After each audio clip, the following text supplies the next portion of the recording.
Well, I'm back. So this episode is titled The Forged Check.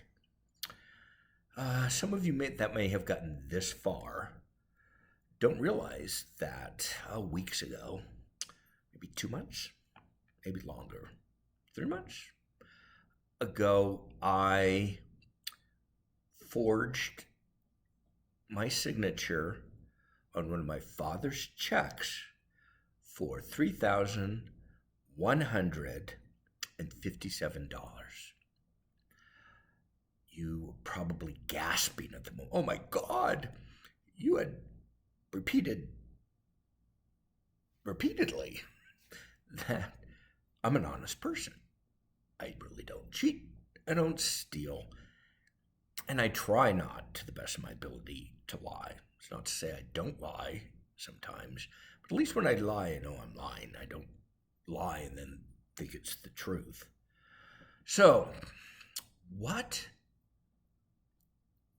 whatever was Bill thinking to forge a check? Because on the outside, it would be like, well, let me say it. I knew 100% that if I forged a check, my father would have me arrested and convicted, because, I stole from him. And, excuse me, I've got another itchy nose. And it's true, I did. Um, I would have to say for about 8 months to a year before the forged check, my father was no longer just insinuating I was stealing from him. He was taking every opportunity to accuse me of something. And I had reached a point where I didn't care anymore. After September, I did not care anymore. I didn't care that much about my dad. I wanted out of this. I didn't want to show up for him. I still felt, though, burdened and obligated to do so. I no longer care what he thought of me. I knew what he thought of me. And, WTF. I was stuck having to take care of my dad. I no longer cared. And I stopped showing up on time for him. Not because to be purposely, irresponsible. I just didn't want to see the man anymore. I never, ever wanted to see the man again. He had verbally beat me up to the point that I was spent. So, that was September of last year. At this point, I guess I didn't fully realize, starting with the taking of his key episode, that this was beating me down more and more and more. It started to get harder and harder for me to get out of bed at all during the day, starting in June. By September, when it all fell apart internally for me, with my dad being so incredibly selfish, self-serving, he was not going to admit ever that he either thanked me, appreciated anything, or was grateful. I was done. Combine that with not being able to find a reputable job, being turned down for a third time when I was the, one of two people for a really good job. What else? Whatever else I had mentioned in my previous. That all combined, and by September, it was very difficult to get out of bed. I was still getting out, trying to do things, whatever. Come Thanksgiving of that year, I pretty much stopped getting out of bed. I only got out of bed for one of three reasons. My dad needed something to walk the dog 4 times a day. And we'd gone from long walks now to where I just took her out bamboo. And about every third day to go pick up fast food, enough that would last me 3 days. So I just laid in bed and watched TV all day. I had officially given up. Now I still had a very small pot of money in the bank, and I decided I'm going to live on this. When it runs out, I'm just going to kill myself. And that was my plan. So from September to February, I didn't look for work. I watched 20 hours of TV a day. My sleep patterns were now, I didn't fall asleep. I'd try to go to bed or try to fall asleep between roughly at 11. I wouldn't fall asleep until somewhere between 4:30 in the morning and 6. And then I'd have a few hours of sleep in the morning, get up, walk the dog, keep watching TV, exhausted all day. I'd take a nap here, take a nap there.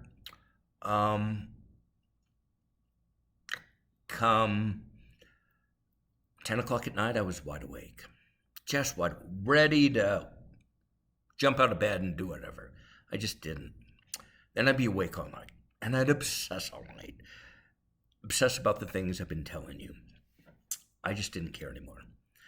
My dad during this time he didn't even pretend to be nice anymore. I mean, previously, at least periodically, pretend to be nice. Now he couldn't do that. He was missing his pills. I had snuck in and stolen them. He was just convinced. I was up to something. And I'm going to do a side note here. I told you about the $600,000 my father cashed in on his mother's home. At this time, I was helping take care of a elderly friend of mine who would eventually end up dying. He had an accountant who he had known for years, my age, in his 60s. He was partially retired. His clientele were elderly men and women with large estates and finances, a lot of money, and he took care of them. So I was talking to him about the sale of my dad's house and would he be interested in doing my dad's taxes on that to try to save him the most amount of money. And how much would that be? I said, look, I'm getting divorced. I need to move out. And he lived in a very big, beautiful house. If you help me move, I'll do your dad's taxes. I said, deal. So I turned all of the information to him. Now, I let my dad know what I was doing, and he was beyond incredulous because I had taken control. But in this, I also stood firm because I knew I had someone completely competent, honest, nice, kind man, worked with, elderly, grumpy men and did their taxes, saved them lots of money every year. So I was going to do it no matter what, right? Because it was in my dad's best interest. And my siblings and mine, if you're going to say, okay, here's our inheritance, wrong move. He wanted to go to H&R Block. He should have let him go to H&R Block. But instead, my friend Paul, he researched everything back to the original, when they originally bought it, when the house was quick claimed into my dad's name, everything you have to do from the county standpoint. And he had all the ducks in the row. And, it came up that he owed $24,000. $24,000 on $600,000. And my dad thought I was manipulating the situation somehow to get money out of this, right? Which, I didn't even go there. He was also upset that he didn't know Paul. So I set up a meeting for him. Paul came over on a Saturday, sat down. Paul's delightful. I mean, he's used to people like my dad. He's articulate, he's bright, he's nice, he's kind. He took my dad through everything. Now, within my taxes, I'd already taken my dad through everything 4 times. 4 times. This is the 5th time he's getting his taxes reviewed for him, right, to him. And he's still claiming he doesn't understand. But Paul, in a very nice manner, takes him through it. My dad says he understands. We're good. He leaves the next day. I don't trust that, Paul. How can you trust a man who doesn't show up in a suit and tie? I'm like, what? What? A suit and tie? At least a tie. I'm like, 1, it's Saturday. 2, no one wears ties anymore, Dad. 3, he's doing it as a favor for me. But, the whole thing is, I took control. He played his game of, I'm not going to understand if I don't want to understand. And 3, if I was doing this, something had to be fishy. Whatever. We get it taken care of. It's now water under the bridge. But later on, I'll tell you that I was so angry with my dad at the end, and I was going to kill myself anyway. I took his tax file and threw it in the trash, and I felt great happiness and joy for that moment. So I'm just painting the big picture of how we get to a forged check. So my dad is now openly accusing me of being dishonest, and God knows, now I look back, what he's telling other people. And I strongly believe, I don't have any evidence, that my brother and sister were feeding into this. I strongly believe, by things my father was saying about my brother and sister, when I would allow him to say anything around me, because I'm not talking to my brother and sister at this point. They're angry in emails, mean and nasty emails to me. Had to stop. I just went back to blocking them, right? Here I'm doing 100%. They're doing 0. And in my opinion, less than 0. All they had to do for me was tell my dad, you need to be nice to Bill. But I think they're stoking the fires of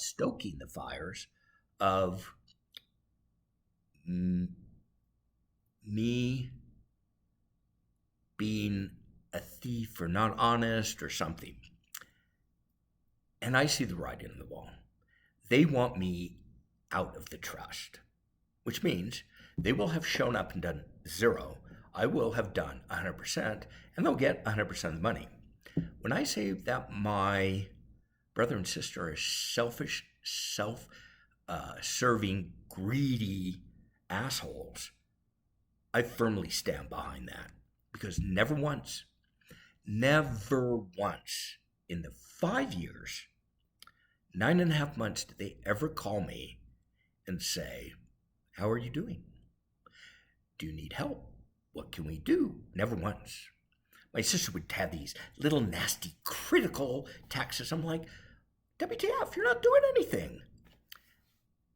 In the 5 years, no, in 6 years, pretty much this month, each of them had been out to see my father exactly twice, flying in on a Thursday, leaving on a Monday. And the last time was, where are we, maybe April, May of this, no, March maybe of this year. I can't remember. My dad wanted us all to get together. I'm like, no, I'm not speaking to them. And of course, it's not, well, Bill, why aren't you speaking with them? It's my fault. No one's getting together. It's my fault. My fault, my fault. Everything's my fault. And, I'm just like, no, I'm not getting together. Well, family's everything. And they just wanted to shout back.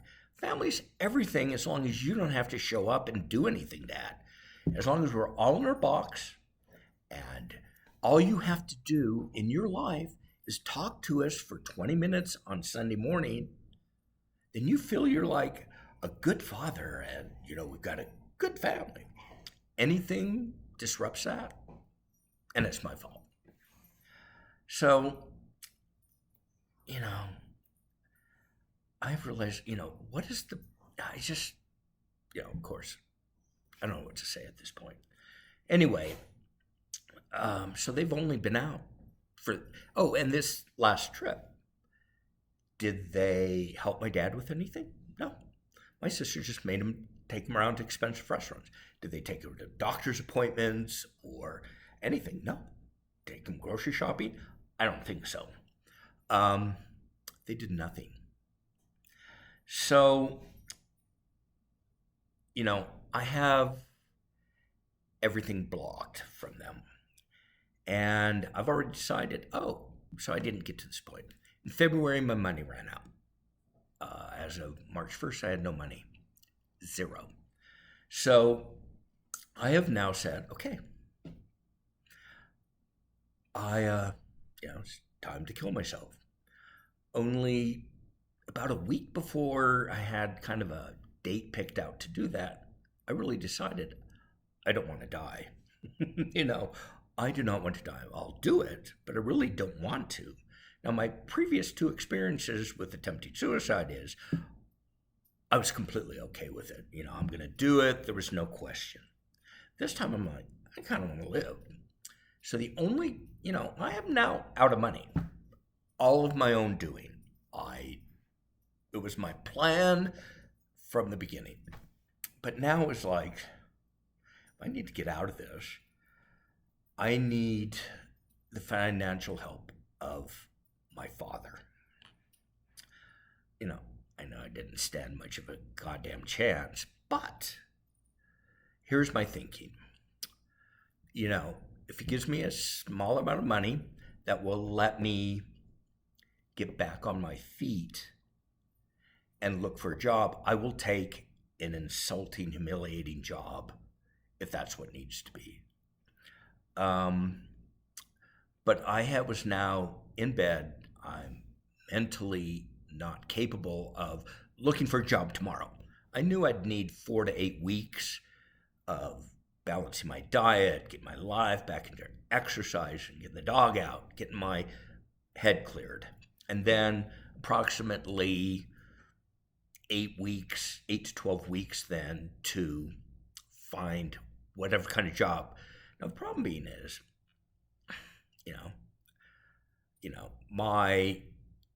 all the money I had saved in investments and retirement and savings, after my nervous and mental breakdown, trying to save my business and having Blue Cross Blue Shield deny my claims because they were pre-existing conditions. Back then, trying to save my business when I could barely get out of bed. I'd gone through everything. Once I was through everything, that's when, I was going to kill myself, and that'll be that. And still, I'll say to this day, my biggest regret is that didn't work. Having said that, though, here I am. So I had figured out in my head. I knew what my father had received from the sale of the house. I knew how much he paid in taxes. We had sat down with his banker. I knew how much he had in his savings account. And we put a budget together for him that with his annuity and Social Security, how much he needed every month, to pay the rest of his expenses. So in my head, I knew he had roughly $510,000 left at this point. And I thought, okay, for this small amount here, after everything I've done for you, and you know, it's a small amount, it'll come out of whatever amount is left at the end in the trust.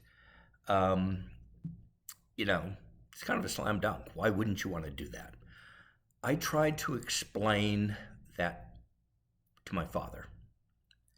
We got into maybe I got 5 sentences out, maybe, which should have been about a half an hour to an hour conversation. And he starts in on me. When I had asked for help from him, his face twisted into a look of pure disgust and pure hatred. I mean, again, on the one hand, I looked at him, I'm like, it was kind of funny. On the other, it was just, I couldn't even do the face. I only have seen similar look on my sister. She can scowl a pretty good, mean, hateful face, but nothing like my dad.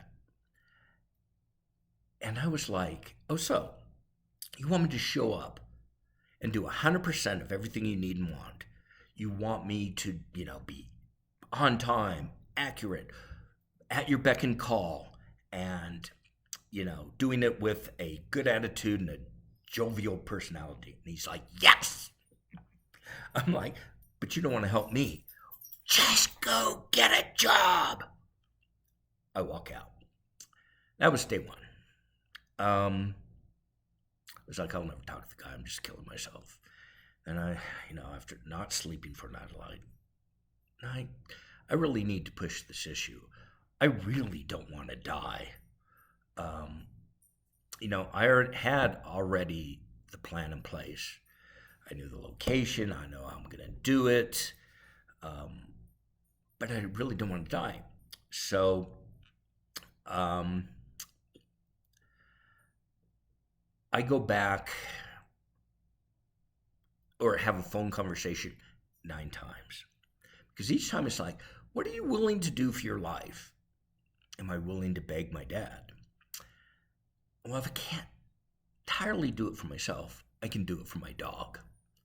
Because my dog's going with me. And I'll explain that later. But, and each time he gets angrier and meaner. And so I just start being candid. So it's like,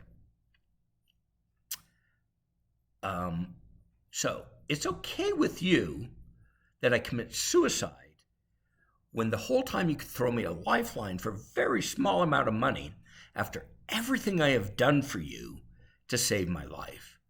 Just get a job. That's my dad. That's my dad. But I said at one point, Dad, I am begging you for this money. In fact, if you want me to get on my knees and beg, I'll do it. What do I have to lose? Finally, you get me on my knees. You have beat me to that point. I'm a humble, dog. You have, and he hemmed and hawed on that one. He didn't quite know what to do. It took him back. Me begging him. But he's like, I am so sick and tired of helping you. So I need to pause here and go back a bit. So this is a man who didn't pay for my sports in high school, didn't pay for prom. Most of my clothes I bought myself because if it was something my dad didn't want me to, like probably jeans and hiking boots, which we wore at the time. Yeah, but if it was anything I wanted, I paid for. Because I'd gotten to the point, to ask my dad for money was he would make me beg for money. I would react. He would react worse. I would walk out. I'll never ask that jerk for money again. And I didn't. Didn't pay for college. Didn't pay for books. Didn't give me pocket money. Didn't, when I went 3 semesters of grad school, never gave me money for that. Didn't help me with my first car, didn't help me with any car. Didn't He did put some money, help me a little bit down the road, but it was more than a few $100s. Um, he did help me there. Um, what else? Didn't help me ever buy a house. Gave me no help whatsoever until the third year I came back. So year 3, I'm driving this 20-year-old Saab, and it starts to break down all the time. First time I use my savings to fix it.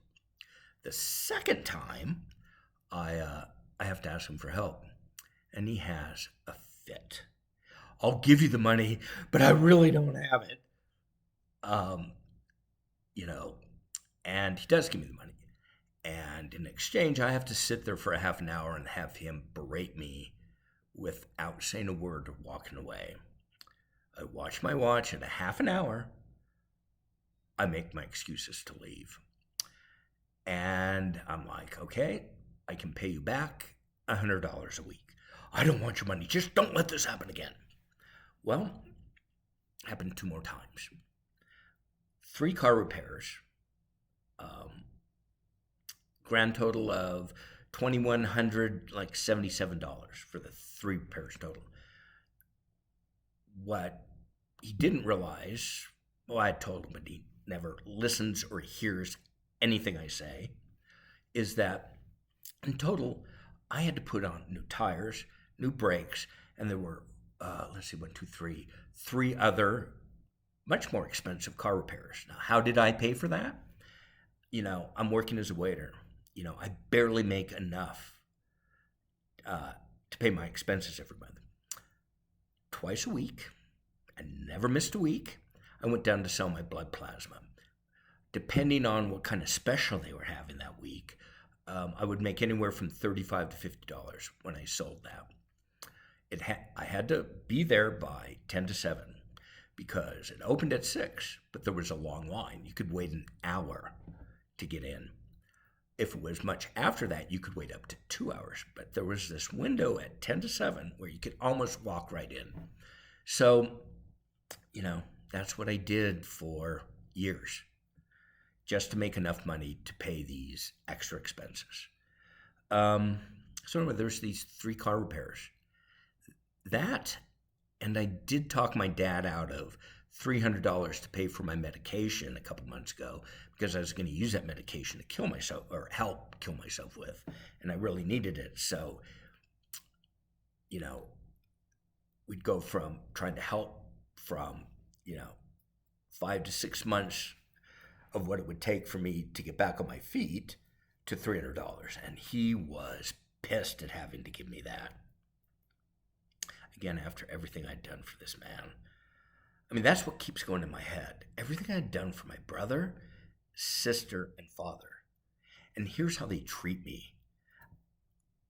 Stupid! Stupid man. Stupid man. I showed up. I'm the one that did it.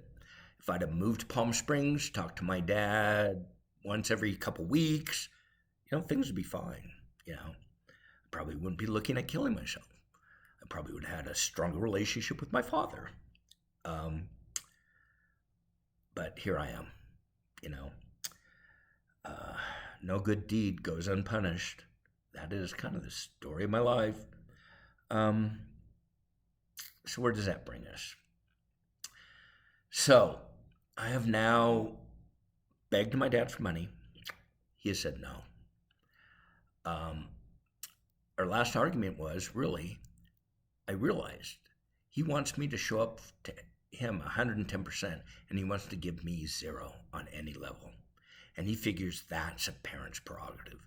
He can't look back for the 5 years, 9.5 months of everything I had done for that man with any level of appreciation and gratitude.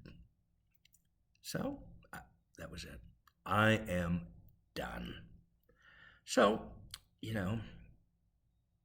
things are snowballing in my life. And so I come up, let's see, how did the actual, oh, so then I kind of have a date set, more in stone this time, of when I'm going to kill myself. And, I'm watching TV and I look at my phone and I have a voicemail from my sister. Now, I've blocked all their voicemails and everything, all their contacts. I'm just curious. So I get a voicemail from my sister. It's like, you have to call them right away. This is a Tuesday. Dad went to the hospital on Sunday, and I forget how the rest of it. And he's not doing well at all. He broke his femur, which is serious at 96. And I'm like, call my sister, and she's just pissed and pissy at me. Why? You can't get a hold of me because you guys are so nasty. I blocked you. But you're pissed. She's pissed because she has to do something.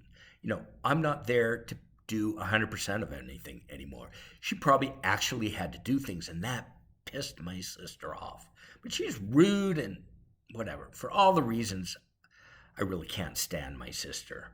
But anyway, I hit my first dose of almost pure joy.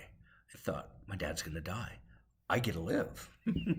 I get to live. Wow, I'm not going to die.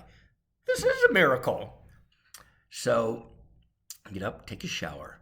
The second thing I think of is his poor cat. If he went on Sunday, and this is Tuesday, who's fed that poor cat? So, I have a key to his apartment. I had never used it before. But, so I swing by Brookdale, and going up in the elevator, this woman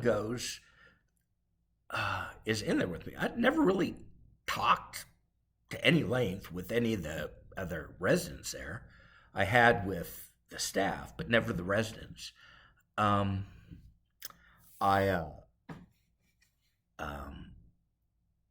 was talking to this woman. As fate would have it, a really not a good thing. She's like, "Oh, I haven't seen you around here. What unit are you in?" A really obese, nosy woman. And I'm like, "Oh, I'm not. My dad's here." "Well, who's your dad?" I'm like, "Bill Carlson." "Oh, Bill Carlson." And like, "Yeah, he's in the hospital." "Well, how's he doing?" I'm like, "Not well." And that was pretty much the whole bit of the conversation. Oh, she was like, "Where's he at?" I'm like, "Swedish hospital." So I go in, and the cat's food is full. While I'm there, the first thing I ever stole from my father, that he could really, except his car keys. One of the things my dad had said, it was like, "I can't afford to help you. I can't afford to help you. If I help you, I have to help you, brother and sister." I'm like, "Well, fine, help them, because lump sum, you're going to have enough to live on till you're 140, but I'm asking for help, not them, and it would come out of my portion of the trust at the end." It made logical sense to me. But what I did was, he has a table with all of his things on it, right? Paperwork and piled up, and it's a mess. But I find his bank statement. He said he couldn't afford it. So, evidence number one, that I am a thief. I stole Dad's bank statement. And here, I just want to read how much my dad, I said I thought there was $510,000 plus or minus. My father has, at the time, this is the 1st of April. How much do you have, Dad? "Oh, $504,904.72. And he couldn't help me with $16,000, right? After everything I had done for that man. Okay. I saved him $30,000 in just realtor fees, right? So I still, and I was glad to have done it. So, cat's okay. I get down to the hospital. I walk in, and my dad, I mean, he's not looking good, but he's certainly not on his way out. And he looks at me like, "What are you doing here?" Like, shocked I would be there. I'm like, "Well, I just found out you're in the hospital." So, I'm like, so he has one of those plastic, removable casts on the bottom part of his leg. So it's obviously not his femur. He had barely cracked his, probably tibia, right? It wasn't bad. And he looks like he's doing okay. Then the phone rings. And he's obviously talking to Brookdale. And he's like, "No, you put Steve down. Steve." And then he was just barking into the phone. "No, Susan's okay. Yeah, Susan and Steve." And I'm like, "What's that about?" And he's like, "None of your goddamn business." I'm like, "I think it is. What's it about?" "Well, you're not allowed in Brookdale anymore. I took you out of there. If you go in there, they'll throw you out." And I'm like, WTF? He's like, "You were sneaking into my apartment." I'm like, "Yeah, to feed your cat." Now, keep in mind, for all the time my father wasn't home in his hospital, doctor, rehabs, I came to his house to feed his cat twice a day.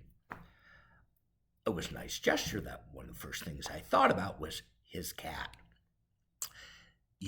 I found out you were there. So apparently this nosy little beast woman called my dad and told her I was there. I mean, WTF? And he's like, "You've been stealing from me. You're just a cheat and a thief and dishonest." Of course, I screamed back. I'm like, I can't remember what I said, except that I said, "I hope you die," and I walked out. That is the last I ever spoke or will speak to my father. But I thought, you son of a bitch. You want to see a thief? You want to see a thief? I mean, I knew where he had his cash. On hand. I mean, probably had $500 in cash. I swung back by Brookdale to steal it. But thank God, he had already had the locks changed, so I couldn't get in. That's what my dad. But, I saved myself from being, but, his distrust of me turned me into the worst, right? But I wasn't unhappy about it. You want a thief, you'll get a fucking thief. So I go home, and it just dawned on me. About a year and a half earlier, right around the time he was,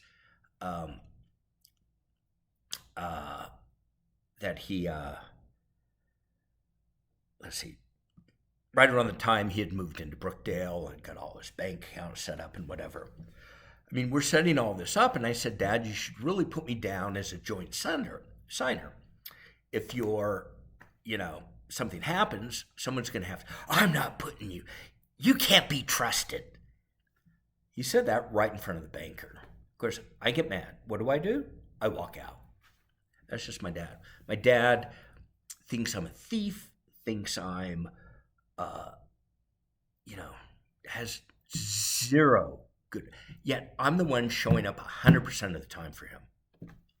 Still, I cannot get my head around that. Here's someone showing up for you, and you feel it's your right as a parent to be as abusive verbally and mean as you want. Um, you know, but it dawned on me, like I said, maybe a couple months after he had moved into, um, you know, my brother was executive. Well, I had told you originally in his will, as the oldest male, he put me on as executor of the lease. When I was laying in the psych ward after my first suicide attempt, not only did he take me off as executor, he took me out of his, will altogether. And I basically guilted him into putting me back in 2 years later. Oh, I didn't. Okay, so anyway, I, um, my brother, I've told you the story, was an out of control alcoholic. If something happened to my brother's out on a drunken spree. Nothing's going to get done with my dad's finances. So I don't know. I know why I did it. I did it for a sense of security for myself. If something happened to my dad, is I took one of his checks from one of the checkbooks. I took the last check out, and I had put that in my dad's file. It'd probably been there a year and a half, maybe. I thought, you son of a bitch. I took that check out and I was going to make it out for $2,000 and deposit in my account. I knew it wouldn't clear. I wanted to do it as a fuck you. There's nothing I could say that my dad would listen to or hear. I couldn't hurt the man because in his mind, I was not only his worst enemy, he had the least amount of respect. I was less than pond scum to him. And it all had finally dawned on me. The blinders had come off. My sense of duty to my father, was exposed. Plus, I'd had a couple of glasses of wine at this point too. So again, I was going to make the check out for $2,000. I said, I'll make it for more. What should I do? I just put down the amount, $3,152. Now, I deposit by cell phone. And, I forged my dad's signature. I paused and said, okay, is this something you really want to do? If you do this, dad's going to prosecute, he's going to convict, he's going to come at you, both barrels blaring. And I knew that. He'd have the police on me in a heartbeat. And I was like, yes. And also, I knew here was one more nail in my own coffin. If I do this, I will definitely have to kill myself because I'm not going to get arrested. I'm not going to let my dad get me arrested. So I did it. That was a Friday. And I had decided I wanted to die on a Friday, Saturday, or Sunday. I like those days of the week the best. So I'd figured Friday. The next Friday was the day. And that Friday was there. I was fairly depressed. I hadn't put together a suicide note, but I finally had the courage and the commitment to do it. I knew at the time, it was going to be early morning hours of Saturday. And I'm sorry, I lose my train of thought thinking about something else. And I wasn't depressed. I was just resolved. I was just kind of fetal position on the bed watching TV. And I don't know what inspired me. I thought if the bank looked at the check number, they would know that that was a forged check. I had no doubt, none whatsoever, that it was, and that, the police were going to be at my door any minute. And I was panicked at this point. Trust me, I am not unhappy. I am glad I did that check. It was a giant FU to my dad. I have to pause here to do a little. So, if you think I am so stupid as to forge a check for $3,057, because, one would say, your dad's going to take you out of his trust if you do that. I am not bad with the numbers, and I'm not bad with money. I would no way forge a check for $3,000, especially as like one of the first dishonest things I've done in my life. My brother, sister, and dad will like to paint you another picture, but they don't know my life because they've never asked me a question about my fucking life. Well, side note, I had my business for 10 years. Ask any of them what the name of my business was. Early on when I was starting it, I sent them the website, sent them the names. They never even frickin' opened the emails. They couldn't tell you what the name of my company was after 10 years. And plus, I am not someone that likes to talk about themselves. These videos wouldn't prove that. But in general, I'd much rather talk about and hear about your life. I know my life, not that interesting. But I love other people's stories. So I'd much rather listen to my sister drone on endlessly about her computer dating. And I listened because it was the kind thing to do. Did I want to? No. Well, I had to do it once or twice a week for years. I could care less about her. But I deeply felt she needed someone to listen to her. So I did. And again, no skin off my nose. Let's see. I'm jumping around a lot, and I apologize. So, I'm not a stupid person. I wouldn't exchange 3,152 for somewhere between $150,000 and $180,000. The reason I did submit that check is when I was looking for his bank statement, I came across the attorneys for his trust. My dad was already in the works for taking me out of his trust after everything I had done for him, all because I had asked him for help. And I am sure he had the prodding and the encouragement of my brother and sister. And again, two people who showed up to do zero anything for my father, who in the 6 years I was here, between my dad's age of 90 and 96, showed up twice for 3 or 4 days and did nothing for him but make him take them around. And yet I'm the one getting taken out. That's why I went back and thought, you fucker. Thief? You want to see a thief? I'll give you a thief. And that's when I deposited the check.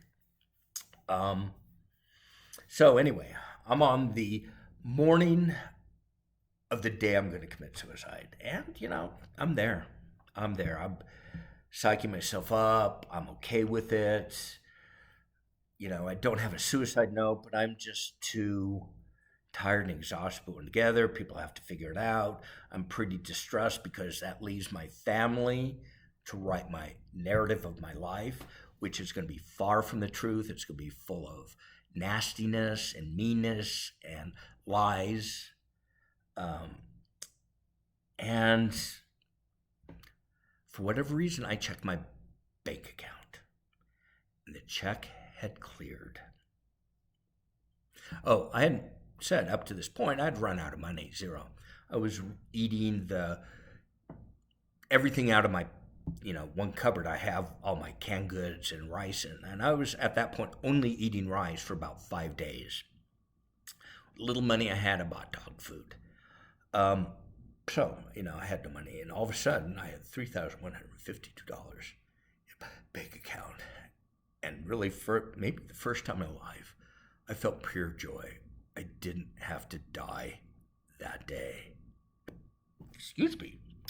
Um, you know, I knew if it cleared, it would be a couple weeks before my dad found out. So I thought, I can live 2 weeks. You know, I went out, I bought myself a bottle of wine, I bought myself a nice, meal from the grocery store. I think I had steak and a baked potato with sour cream. It was joy. I was happy. Now, this would prove to be an unfortunate thing in the long run, in that I realized how much I wanted to live. But I now had put too many hurdles in front of myself to live. I'm not going to be homeless. I haven't paid rent in 4 months. Haven't had the money. I'm not going to get arrested. I did something illegal. I forged a check. Everything else, everything was in order March 1st. July 1st, my life is a ruins. And I did it. It was the plan. I just have lived longer than I thought I would. I thought I would have been evicted by now. I went for weeks thinking any minute the police are going to show up. That's its own anxiety, but still I wouldn't take back forging that check. I have to kill myself just so, trust me, I have thought about this long and hard. What will my brother, sister, and dad think when they find out I've killed myself? Happy would be the wrong emotion. They'll be satisfied. They'll feel vindicated in that, see, he's just like that. So another side note, an email that I'd gotten from my sister, text that I'd gotten from my sister before I blocked them.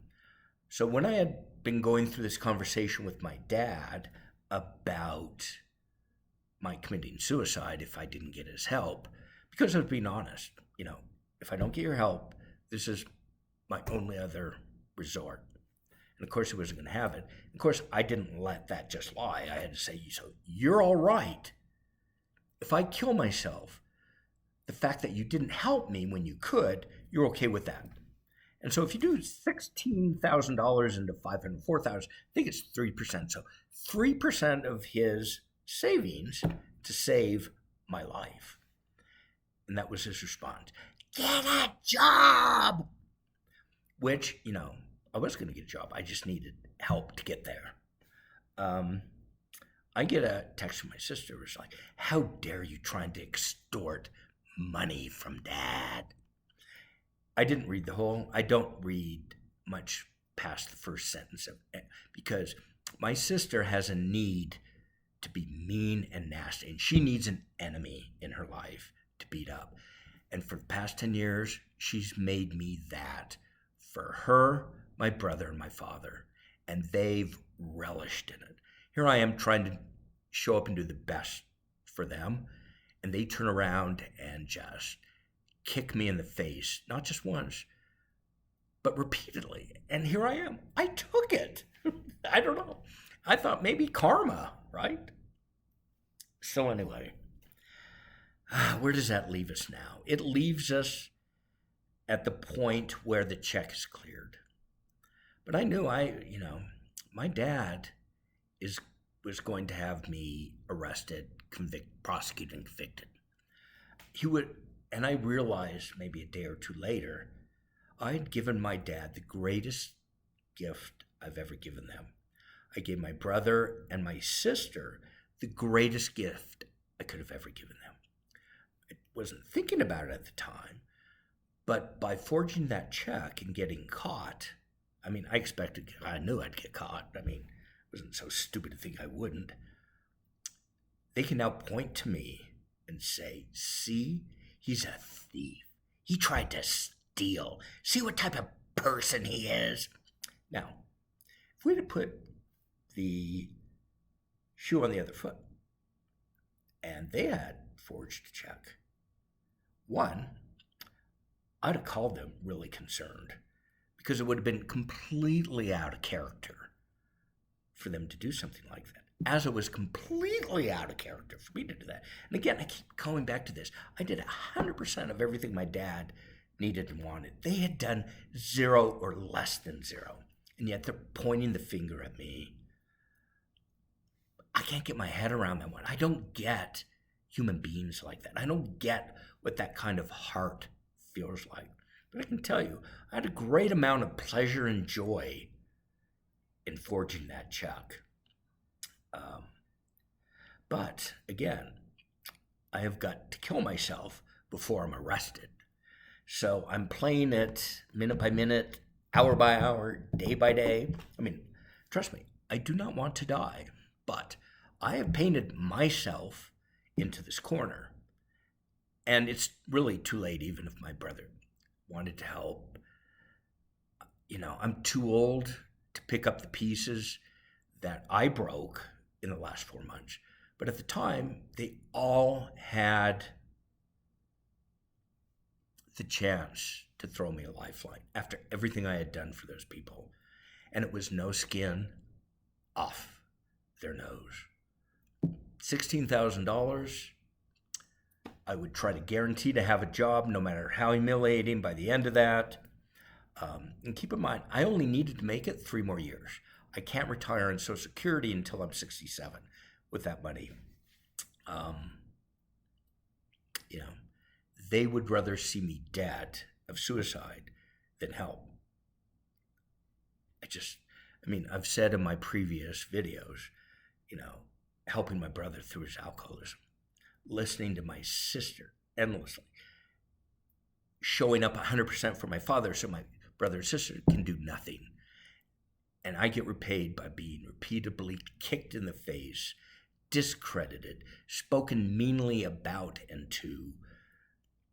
I don't get those type of people. I just don't. So anyway, that is the story of the forged check. However, I did one day get a call from, I believe, a police sergeant, maybe an investigator. I have his name and number. I'm going to send this particular video to him. But he could not have been nicer on the phone.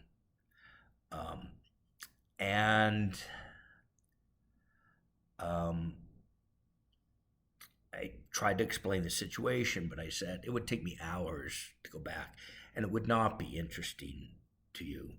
But I am not a thief. I've stolen illegally, but that is not who I am. And, he could not have been nicer. So he set up a time for me to turn myself in. And I said, okay, I'll do it, meaning there's no way I'm going to show up to turn myself in. I'm going to kill myself before that. And that had to be like a month ago, maybe. So every day since March 16th, I've been putting my suicide off by a day. So obviously, that kind of does a number on you. So I am down to, again, minutes, hours, maybe a day or so before the big event.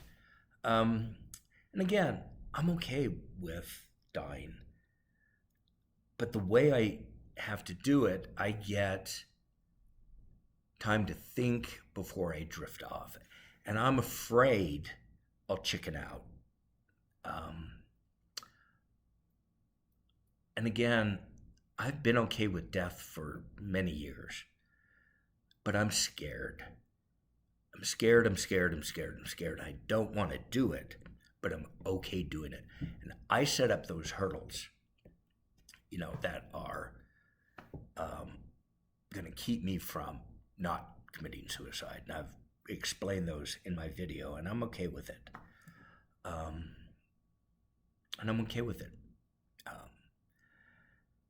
And on the inside in my soul, I'm tired and worn out.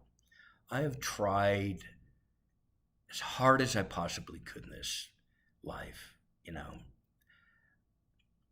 I wasn't born with I wasn't born with looks. I was smart enough, but I had a bad memory. So,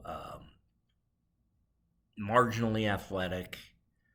But I had a gusto for life.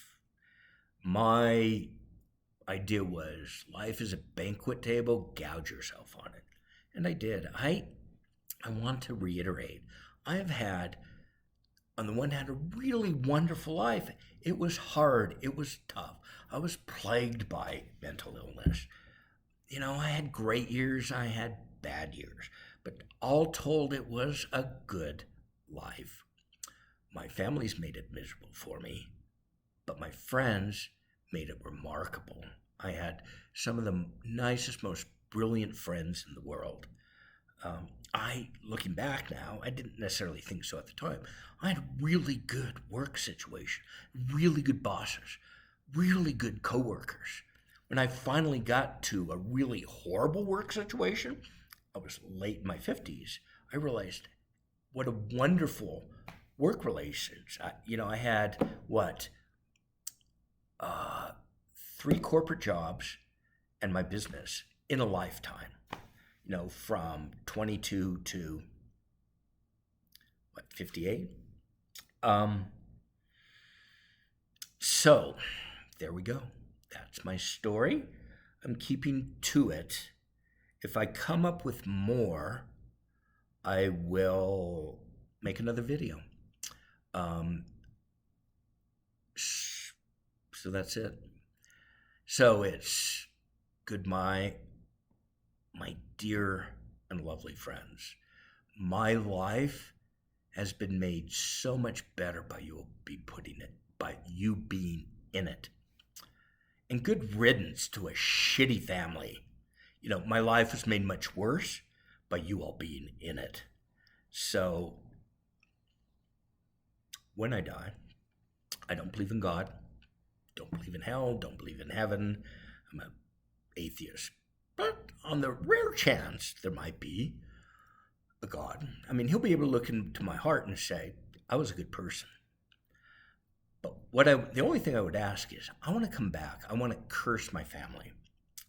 I don't necessarily want them to be sick or whatever. But for my brother and sister and my father,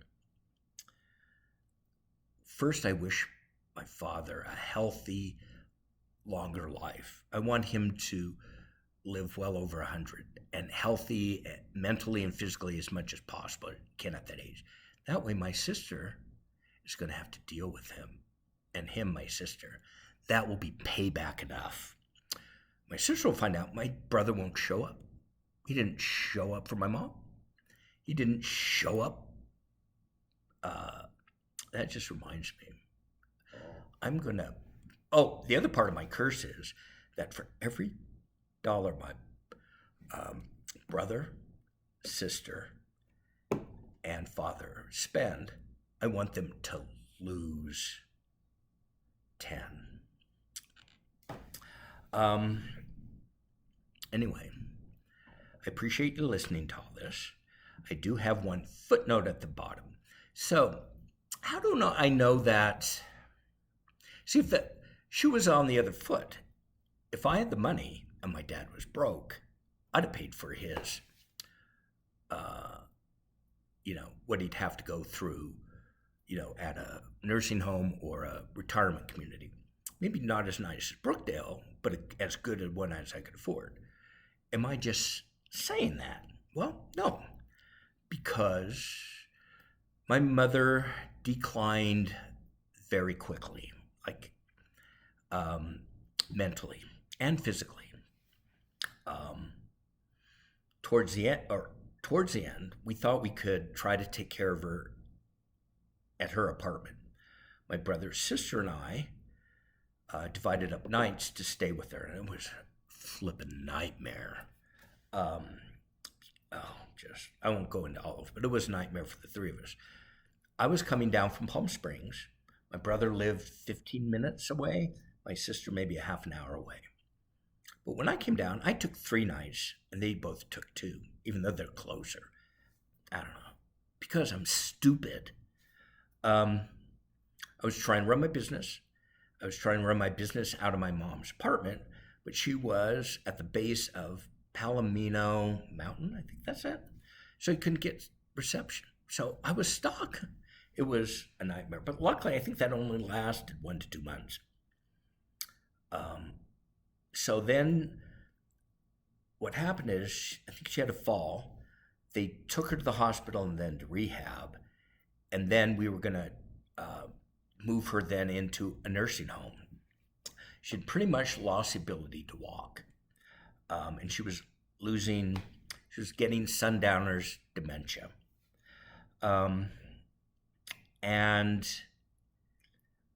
so I set up a time, 3 days, to go look at retirement communities. Now, keep in mind, my thinking was at the time that we can do this free because my dad did it with my grandmother. I had a good friend explain to me how the whole thing works. If she has no assets, which she had a few, you can put her in Medi-Cal. Otherwise, there's a huge sliding scale of how much you have to pay per month. Now, my mother had her Social Security, small Social Security, and a small pension for like $600 a month from the city, and then a small savings. I think maybe $5,000, $6,000 at the time. So I set up 3 days. I got a list of 22, I believe,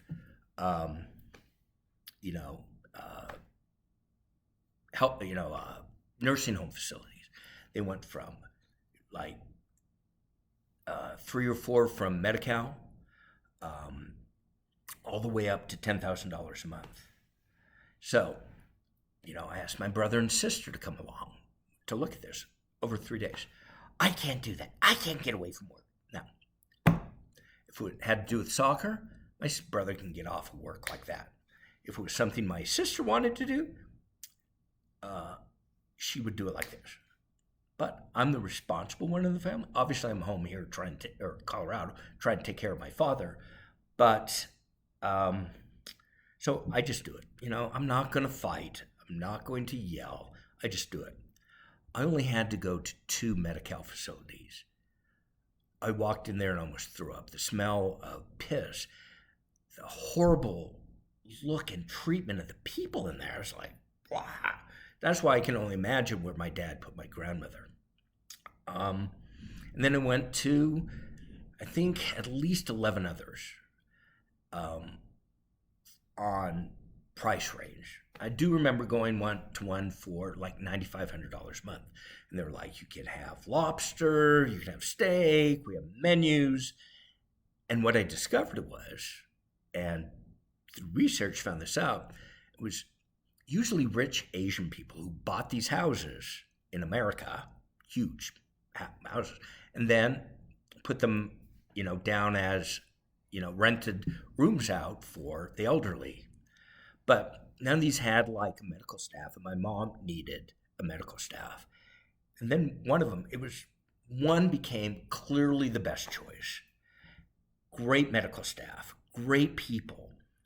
My mom had always said she'd rather be dead than in a nursing home. And this place was clean. It wasn't architecturally or interior design beautiful, but you could tell it was really well maintained and great grounds and gardens and activities for the residents. So we got my mom in there. And she'll probably only be in there maybe 9 or 10 months, maybe a year. But she felt safe. They took wonderful care of her. She had really bad sores on her legs, and they were cleaned and rewrapped every day. My mother was happy there. She felt safe, which made me feel happy. So there was an overage of somewhere between $900 and $1,100 a month. After we took all of our other finances into consideration, I was doing well at the time. My brother was supposed to help me pay that, let's say $1,000 extra a month. He never put in a cent, ever put in a cent. At the time, I justified it by saying, you know what? He has a family. He has to send kids to college. Why get into a big deal over money? he just, I'll just let it go. I'll just pay it, which I did. My sister didn't put in a cent, but she didn't have money to do that. And that was understood. What angered me so much later on was that not only did my brother, was he going through that $350,000, like a leaky bucket, he wouldn't put anything away for his kids' college education. So here I'm thinking, oh, poor Steve, he's financially strapped. And they've got this chunk of money they're devouring. He didn't put a cent into help us. That's why I can say in a straight face, my brother gets out of everything. My brother is by far my dad's favorite. He hated my sister because she's a woman and she's bossy. Hated me because I wouldn't be controlled. Loved my brother because he will tell you whatever you want to hear. I think he's been doing that since he was a kid. My dad loves my brother. My brother shows up to do nothing, yet he gets all the kudos. If I tried to mention why I'm not talking to my brother, if I laid out the reasons that he stole all my belongings, your brother would never do that. Now, my father believed they'll make the worst of me. They'll make up things to hate about me, right? But say anything against my brother and my dad just goes ballistic. That's my family. Fuck them. I'm 100% certain, it won't mean enough to either my brother or sister to listen to all these videos. Just won't. I'm hoping at least, I think Brendan, my therapist, will listen to them all. Might take him a while, but I think he'll listen to them all. I just need a person to listen. So anyway, that's it for the moment. Could be it for it. So anyway, as you can see, I'm not overly distraught about dying. A year ago, would I have done things differently? Absolutely. I still would have taken my dad's car keys away, but I would have made my brother and sister come out and do it. Or we could have done it collectively as a family. But here's me thinking I know best and I can do it myself and don't bother yourselves. How'd that work for you, Bill? Not at all. Anyway, thanks for listening and have really good lives. I hope all my friends have lovely lives. I really do. And Brendan, I hope your boy grows up to be happy and healthy. So anyway, thanks again. Bye-bye.